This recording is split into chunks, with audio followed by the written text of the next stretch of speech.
मेरे साथ में हैं भाई सहीराम रावत जी, वोटर्स पार्टी के प्रदेश संयोजक है हरियाणा से। जी नमस्कार। नमस्कार सर। सर मेरा आपसे पहला सवाल है कि भारत में राजनीतिक दलों की कोई कमी नहीं है जी। आपने बजाय किसी दल को ज्वाइन करने के, उनसे जुड़ने के, आपने वोटर्स पार्टी की स्थापना क्यों करी? देखिए भाई साहब, जैसा कि आप जानते हैं 15 अगस्त सन 1947 को जो देश आज़ाद हुआ, उसके बाद में इस देश का पहला चुनाव सन 1952 में हुआ है और कांग्रेस पार्टी का जो गठन हुआ, कांग्रेस पार्टी जब बनी तो इसने व्हिप जारी करने की पावर अपने हाथ में रखी, यानी चुनेगी सारी दुनिया, हटाने का अधिकार पार्टी के मुखिया के पास रहेगा। और उसी पैटर्न पर सारी राजनीतिक दल बने, जिसका परिणाम ये हुआ कि लोग बड़ी आशा और उम्मीद के साथ में अपने नेताओं को चुनते हैं, सरकारें चुनते हैं, लेकिन सरकार बनने के बाद में, नेता बनने के बाद में वे लोगों की सुनवाई नहीं करते। तो उससे मुझे महसूस हुआ कि आज तक इस देश में 2 चरणों में चुनाव होते आए हैं। जब चुनाव आते हैं तो नेताजी जनता के चरणों में होते हैं और जो चुनाव पूर्ण हो जाते हैं तो फिर सारा समाज नेताजी के चरणों में होता है। इस व्यवस्था को ख़त्म करने के लिए हमने वोटर्स पार्टी की स्थापना की कि जो मालिक है असली इस लोकतंत्र में, वोट का मालिक है, जो नोट का मालिक है, ये वोट बैंक और नोट बैंक दोनों अलग अलग हैं। वोट बैंक जो है हम और आप हैं, और नोट बैंक अदानी अंबानी जैसे जो सरकारें चलाते हैं, जो सरकारों पर नियंत्रण रखते हैं। तो इस वोट बैंक को बचाने के लिए, वोट बैंक की मजबूती और लोकतंत्र को मजबूत करने के लिए वोटर्स पार्टी की स्थापना हमने की। तो आपकी पार्टी के सिद्धांत क्या हैं? हमारी पार्टी का सबसे पहला सिद्धांत है कि पार्टी से चुनाव लड़ने वाला व्यक्ति और पार्टी दोनों ही डायरेक्ट वोटर से एग्रीमेंट करेंगे, return agreement, right to recall का अधिकार, किए गए वायदों की समय सीमा, और समय सीमा पर कार्य न होने पर पहले इस्तीफा। यदि कार्य पूरा ना हुआ तो लोगों को कोर्ट का चक्कर नहीं लगाना पड़ेगा। हमारा कैंडिडेट, हमारी पार्टी पहले इस्तीफा, रिजाइन जिसको कहते हैं, हम वोटर के हाथ में देंगे। लेकिन अगर आप रिजाइन का उन्हें अधिकार देते हैं, राइट टू रिकॉल देते हैं जी, तो इस बात की क्या गारंटी है कि जो बाद में वहाँ पे उस चेयर पे बैठेगा जी, वो जनता की सुनवाई कर पाएगा? इस तरीके से तो जिसे कहते हैं कि व्यवस्था चल पड़ेगी कि जो बंदा आया है, चुना हुआ, उसने काम नहीं किया, जनता ने वापस बुलाया, उसकी जगह पे जिसको नियुक्त किया, अगर वो भी फेल होते हैं, अक्षम होते हैं, उनको भी बुलाया जाएगा। तो क्या ये व्यवस्था क्या ऐसी चलेगी? देखिए, राजनीति एक ऐसा वो है, हमारे देश के जो नियम और कानून बनते हैं वो बनते हैं संसद के अंदर और विधायिका के अंदर। तो हमारी जो सरकार है, सरकार की जिम्मेदारी जो होती है वो अपने प्रदेश, जैसे मैं हरियाणा की बात कर रहा हूँ, हरियाणा प्रदेश को इस देश के लिए कि हम मॉडल बनाना चाहते हैं। तो हमारी जो चुनी हुई सरकार है वो डायरेक्ट वोटर से एग्रीमेंट करके गई है कि मैं ये काम करूँगा और इतने समय के अंदर करूँगा। उसने कुछ नहीं करना, उन्हें कानून लाना है और कानून आने के बाद में वो इम्प्लीमेंट होना है, नौकरशाही उसको इम्प्लीमेंट करेगी। तो हम नया क्या कह रहे हैं? हम तो एक अच्छी बात कर रहे हैं कि जवाबदेही तय हो। नेताओं की जब तक जवाबदेही तय नहीं होगी, नेताओं को समाज से डर नहीं लगेगा, शासन पर समाज का अंकुश नहीं लगेगा, तो ये तो फिर जंगल राज चलता रहेगा जो चल रहा है। कई जगह पे रावत जी ये भी बात सामने आती है कि कथित तौर पे ऐसा कहा जाता है कि देश को नेता नहीं ब्यूरोक्रेट्स चलाते हैं। आपने भी ये बात शायद सुनी हो, तो आपका इसके बारे में क्या कहना है? देखिए, देश को ब्यूरोक्रेट्स कैसे चलाते हैं मैं आपको बता दूं। नेता हमारे अनपढ़ हैं ज़्यादातर, और इस देश की राजनीति को या किसी भी बड़े दल या बड़े चेहरे को बुद्धिमान लोगों की ज़रूरत नहीं है। उसे केवल ऐसे चेहरे चाहिए जो उसके इशारे पर काम कर सकें, अनपढ़ लोग, जिसके कारण ब्यूरोक्रेट्स उस पर हावी हो जाते हैं। आपको मैं हरियाणा का एक उदाहरण दे दूं। हरियाणा में एक मुख्यमंत्री होते थे जो पहले कांग्रेस पार्टी में थे, फिर उन्होंने अपनी पार्टी बनाई, बंसी लाल जी। बंसी लाल जी इतने बड़े बढ़िया डिक्टेटर थे कि नौकरशाही उनके सामने बहक आती थी, डरती थी, क्योंकि वो जानते थे नौकरशाही से काम कैसे लेना है। तो हम जो इस व्यवस्था को लेकर चले हैं, हमने पूरा प्लान करके, हम वायदे नहीं इरादों के साथ में बीच में आए हैं, और इरादों के बिना ये काम हो भी नहीं सकता। तो आपकी ये जो पार्टी है, मैं इस पर दोबारा से आता हूँ, इसमें आपकी पार्टी की स्थापना को कितना समय हो चुका है और अभी आपका जो विस्तार है वो किस स्तर पे चल रहा है? आप लोगों को अपने साथ में कैसे जोड़ रहे हैं? आपकी जो टीम है वो ग्राउंड पे कैसे काम कर रही है? हमारी टीम जो है, देखिए, इस देश में एक तो वो पार्टियां हैं जो धन और बल के दम पे चल रही हैं, एक ये वोटर्स पार्टी है जिसके पास धन और बल दोनों ही चीज़ नहीं है। हमारे पास में एक विचार है और इस विचार को लेकर हम लोगों के बीच में जा रहे हैं, लोगों से बात कर रहे हैं, लोगों को एक एक सिद्धांत, एक एक बात समझ में आ रही है।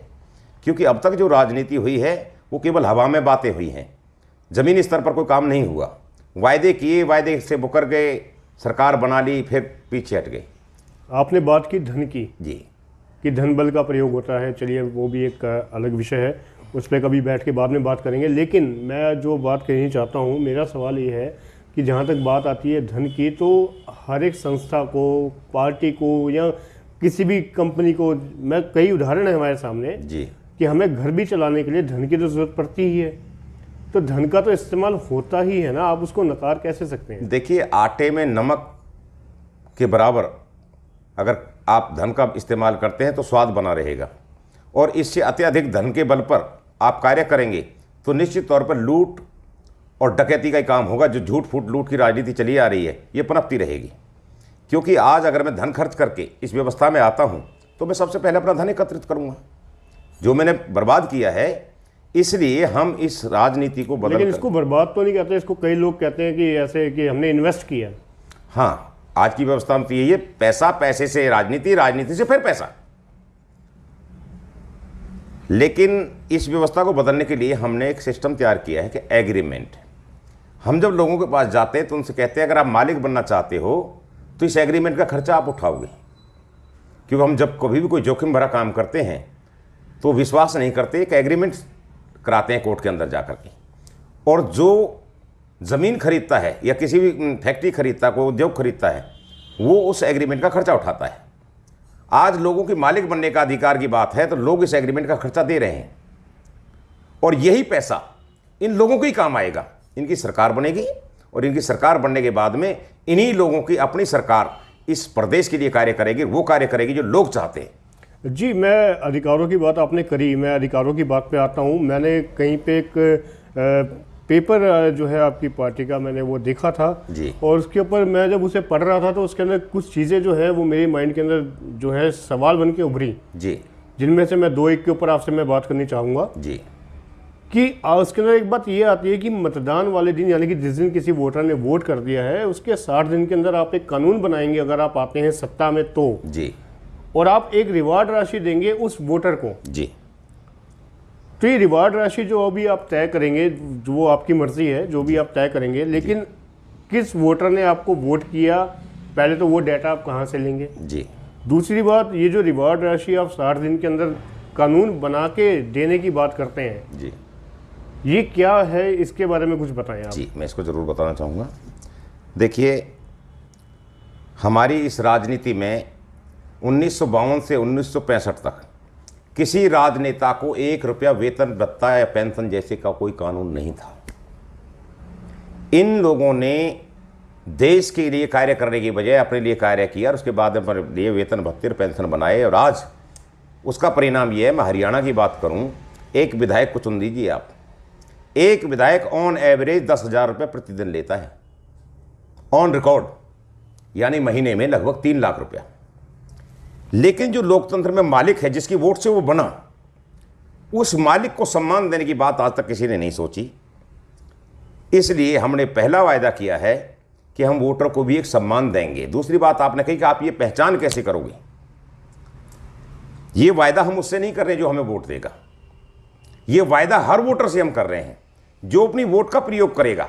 वोट चाहे उसने किसी को भी दिया हो, यदि सरकार वोटर्स पार्टी की बनी तो 100% हर उस वोटर को जिसने वोट का प्रयोग किया था, हम उसको 60 दिन के अंदर कानून बनाकर 5,000 रुपये से सम्मानित करेंगे। ठीक है, ये एक आपका विचार है, देखते हैं कि इसके ऊपर कब अमल होगा। दूसरी बात आती है, मैंने एक और बात पढ़ी कि जिसमें आपने लिखा है 18 से 59 वर्ष तक की आयु के सभी बेरोजगारों को रोजगार की गारंटी आप लोग देंगे अगर आप सत्ता में आते हैं जी।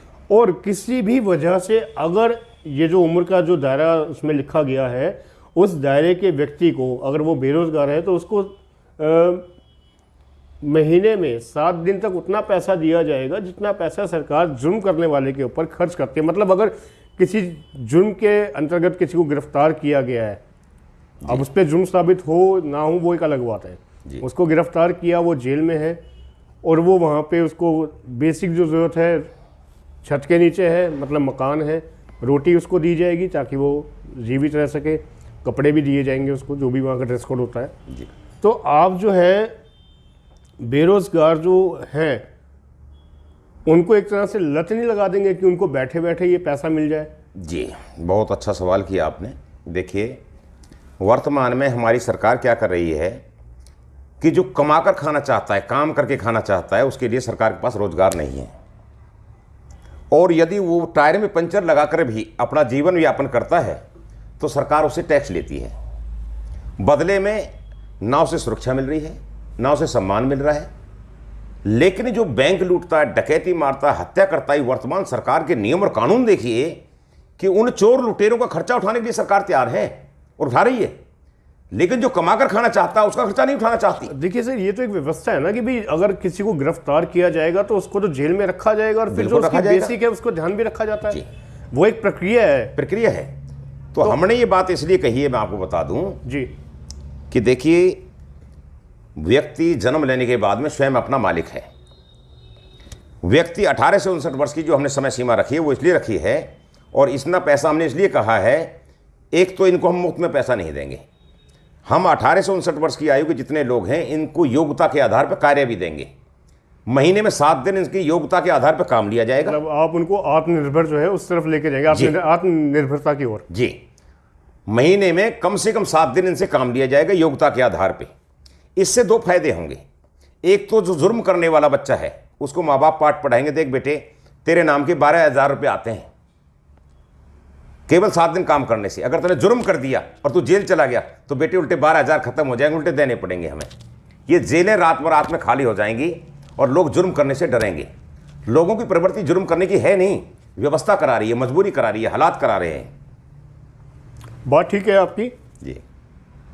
जैसे कि अक्सर लोग 2014 के बाद की अगर मैं बात करूं, सत्ता परिवर्तन होता है देश में और आज 2021 है जी, तो अक्सर जो वर्तमान सरकार है उसके ऊपर अक्सर विपक्षी दलों द्वारा ये आरोप लगाया जाता है कि ये पूंजीपतियों की सरकार है। जी। कुछ उद्योगपतियों का नाम भी लिया जाता है, उनको इनके साथ जोड़ा जाता है। मेरा आपसे सवाल ये है कि आपकी जो पार्टी है, वोटर्स पार्टी, इसके अभी एक जो मैं पढ़ रहा था उस पेपर का मैं जिक्र करना चाहूँगा, उसके ऊपर आपने एक बात लिखी हुई है, व्यवसायी, प्रशासन एवं प्रबुद्ध समाज की साझेदारी से प्रदेश का निर्माण किया जाएगा। बिल्कुल, चाहे प्रदेश कोई भी हो जी, समाज का निर्माण किया जाएगा, इसको ऐसे भी कह सकते हैं जी।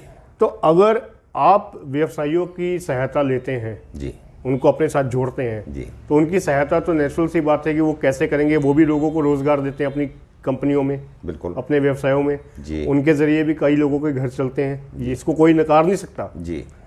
और आप जैसे कि अभी आपने बात करी, कुछ उद्योगपतियों का आपने नाम लिया अपनी बात करते हुए अभी थोड़ी देर पहले, और अभी आपने वहाँ पे अपनी पार्टी के जो पेपर है, एक जिसे सूचना पत्र में कह सकता हूँ, वहाँ पे ये लिखा हुआ है, तो क्या आप भी नहीं व्यापारियों की तरफ मूव कर रहे हैं? आखिर जाना तो आपको भी उनको साथ लेके चलना पड़ेगा ना, आप इस बात को लिख के दे रहे हैं। बिल्कुल लिख के दे रहे हैं हम। देखिए, जैसे कि लोग जातिवाद की बात करते हैं, हम जातिवाद की बात नहीं करते, हम सभी जातियों का सम्मान करते हैं। ठीक उसी प्रकार ये देश सबका है। देश, व्यापारी भी इस देश के लिए मेहनत करता है, किसान भी, मजदूर भी, गरीब भी, इसलिए सबका अधिकार है राजनीति में सबकी भागीदारी हो और न्याय के आधार पे हो। हमने इसमें किसी से ये नहीं कहा कि आप हमारी पार्टी को पैसा दीजिए हम आपके काम करेंगे। हमने कहा है आप इस व्यवस्था से जुड़िए, इस व्यवस्था को बनाइए और ऐसी व्यवस्था लाइए जहां केवल न्याय हो। झगड़ा वहां होता है जहां अन्याय होता है। हम एक न्यायपूर्वक राजनीति की स्थापना करने आए हैं। और इस देश को, क्या मैं आपको बता दूं, ये सामने कंपनी है, विदेशी कंपनी है, लेकिन इसे कौन चलाता है? इसका मालिक यहाँ नहीं रहता, इसे मैनेजमेंट चलाती है। अगर इनमें से मैनेजमेंट को गलत कार्य करती है तो मालिक को अधिकार है उसे हटाने का। मैनेजमेंट लेबर, जिसे हम वर्कर कहते हैं, उन्हें रखती है। अगर वो वर्कर गलत कार्य करे तो उसे हटाने का अधिकार मैनेजमेंट के पास है।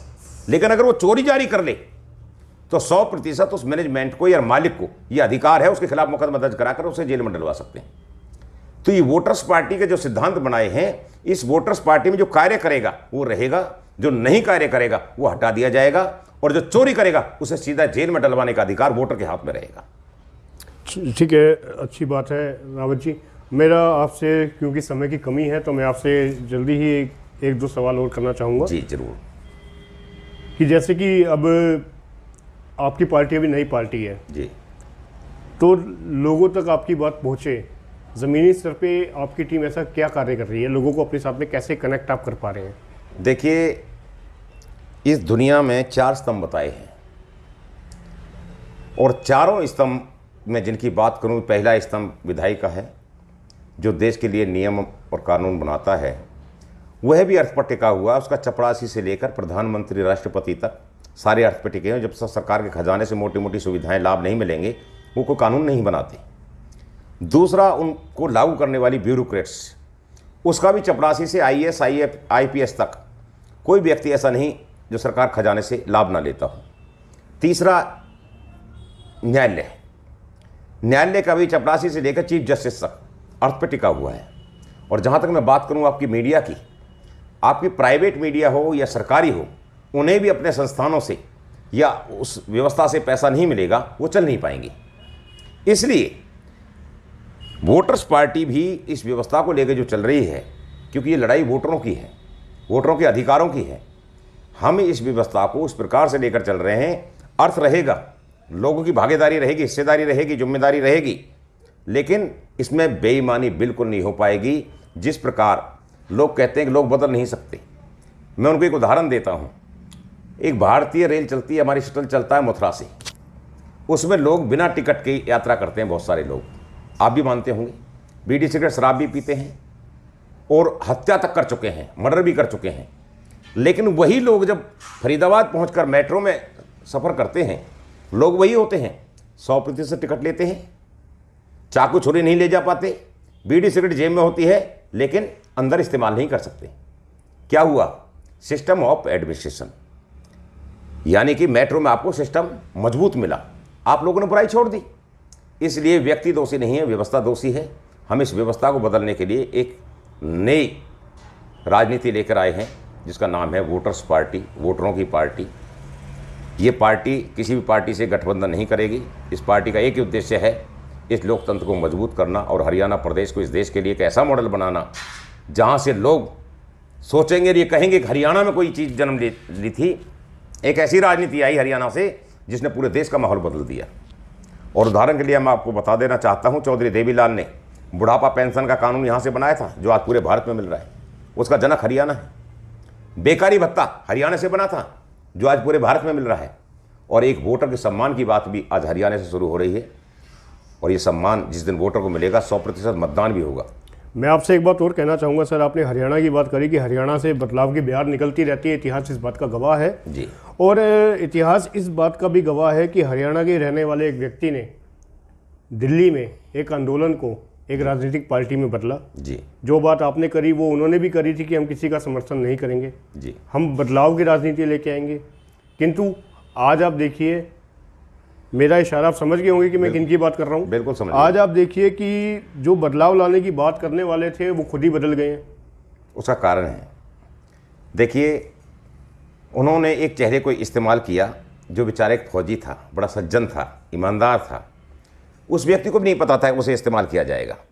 लेकिन लाला अरविंद केजरीवाल बहुत बुद्धिमान, उस व्यक्ति ने एक नया प्रपंच छेड़ा और लोग पीड़ित थे। आप लाला शब्द क्यों यूज़ कर रहे हैं? मैं लाला शब्द इसलिए यूज़ कर रहा हूँ कि जो हमारी इस व्यवस्था में जो जिस प्रजाति से होता है उसको वही बोला जाता है। वो एक बढ़िया परिवार से है, लाला मैंने इसलिए कहा है, और लाला को हमसे ज़्यादा बुद्धिमान माना गया है। तो उस अरविंद भाई ने क्या काम किया, लोगों को एक नई विचारधारा दी। दिल्ली के अंदर जातियाँ नहीं बसती, दिल्ली के अंदर भिन्न भिन्न जगह से लोग रहते हैं, और उसने मुफ्त देने की कुछ बात कही। लोगों की समझ में आई कि ये तो हमें कुछ नहीं देते, ना बीजेपी वालों ने दिया ना कांग्रेस वालों ने, ये कुछ देगा, ये हमारे लिए कुछ करेगा, नया चेहरा है। लोगों ने उसको चुन लिया। लेकिन ये मुफ्त में दी हुई चीज़ें लोगों को भिखारी बना रही हैं। इसलिए वोटर्स पार्टी मुफ्त में किसी को कुछ नहीं देगी। वोटर्स पार्टी वो देगी जो इस देश के संविधान ने लोगों को दिया है, जो आज तक लागू नहीं हुआ। लोगों को हमने 3 R's की जो बात कही है, राइट्स, रिस्पॉन्सिबिलिटी एंड रिवार्ड्स। जो मेरे राइट्स हैं वो मुझे मिलने चाहिए, जो मेरी रिस्पॉन्सिबिलिटी वो मुझे निभानी चाहिए, और उसके प्रति अगर मैं निभाता हूं तो मुझे रिवार्ड भी मिलना चाहिए।